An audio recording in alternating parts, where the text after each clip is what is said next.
ఏడాదికో వైవిధ్యం, ఏకదంతుని రూప నేపథ్యం. 70 అడుగుల ఎత్తైన ఖైరతాబాద్ మహాగణపతి విశేషాలు.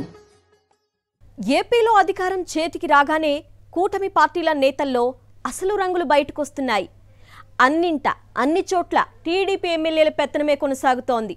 బీజేపీ జనసేన ఎమ్మెల్యేలు ఉన్న చోట కూడా వారికి కనీస విలువ దక్కడం లేదనే విమర్శలు వినిపిస్తున్నాయి. ముఖ్యంగా ఉద్యోగుల బదిలీల విషయంలో కూటమి నేతల మధ్య కుమ్ములాటలు తీవ్రమవుతున్నాయి. ఉమ్మడి విశాఖ జిల్లాలో మంత్రి నారా లోకేష్ పెత్తనం ఎక్కువవుతోందని జనసేన ఎమ్మెల్యే ఒకరు తీవ్రంగా విమర్శిస్తున్నారు. లోకేష్ వైఖరికి నిరసనగా తన గన్ మెన్లను వెనక్కి పంపేశారు.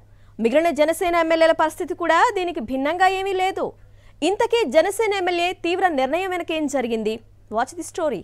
కూటమి ప్రభుత్వం ఏర్పడిన 100 రోజులకే అందులోని పార్టీల మధ్య బీటలు వారుతున్నాయి. అధికారుల బదిలీలు కూటమిలోని పార్టీల మధ్య విభేదాలు సృష్టిస్తున్నాయి. పేరుకు మాత్రమే తాము ఎమ్మెల్యేలుగా ఉన్నామని, తమ నియోజకవర్గాల్లో కూడా లోకేష్ పెత్తనమే కొనసాగుతోందని ఆగ్రహం వ్యక్తం చేస్తున్నారు. కనీసం తమకు నచ్చిన అధికారులను కూడా నియమించుకునే స్వేచ్ఛ లేకుండా పోయిందంటున్నారు.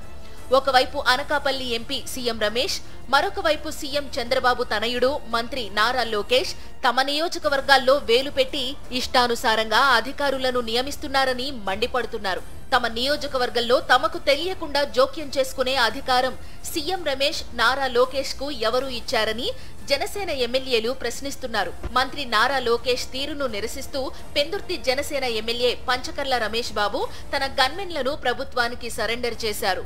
పెందుర్తి నియోజకవర్గంలోని పరవాడ, సబ్బవరం పోలీస్ స్టేషన్లకు పంచకర్ల రమేష్ బాబు తన సామాజిక వర్గానికి చెందిన ఎస్ఐలను ఎంపిక చేశారు.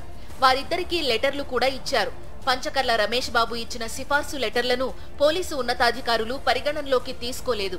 ఆ 2 పోలీస్ స్టేషన్లో లోకేష్ చెప్పిన వారికే పోస్టింగ్లు లభించాయి. దీంతో తీవ్ర అసంతృప్తికి గురైన పంచకర్ల తన గన్మ్యాన్లను వెనక్కి వెళ్లిపోమని ఆదేశించారు.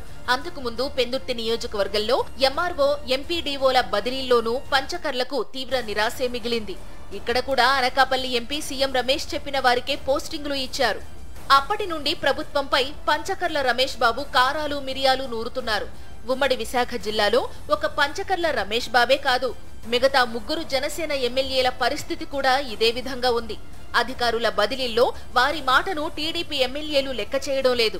టీడీపీ ఎమ్మెల్యేలు, నియోజకవర్గ టీడీపీ నాయకులు చెప్పిన వారికే పనులు జరుగుతున్నాయి. అధికారంలో ఉండి కూడా పనులు చేయించుకోలేని పదవులు తమకెందుకంటూ జనసేన ఎమ్మెల్యేలు పెదవి విరుస్తున్నారు. తమకు జరుగుతున్న అవమానాలని, అన్యాయాలను జనసేన అధ్యక్షుడు పవన్ కళ్యాణ్ దృష్టికి తీసుకెళ్లాలని జనసేన ఎమ్మెల్యేలు నిర్ణయించుకున్నారు.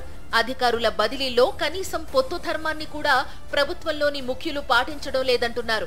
Visakha greater municipal corporation standing committee ఎన్నికలో 10 స్థానాలకు 1 స్థానం కూడా ఇవ్వకుండా అవమానించిన విషయాన్ని జనసేన నేతలు గుర్తు చేస్తున్నారు. రానున్న రోజుల్లో కూటమి నేతలు టీడీపీ నాయకుల పెత్తనాన్ని ఎలా తట్టుకుంటారో, ఎలా అడ్డుకట్ట వేస్తారో అంటూ జనసేన పార్టీలో జోరుగా చర్చ జరుగుతోంది.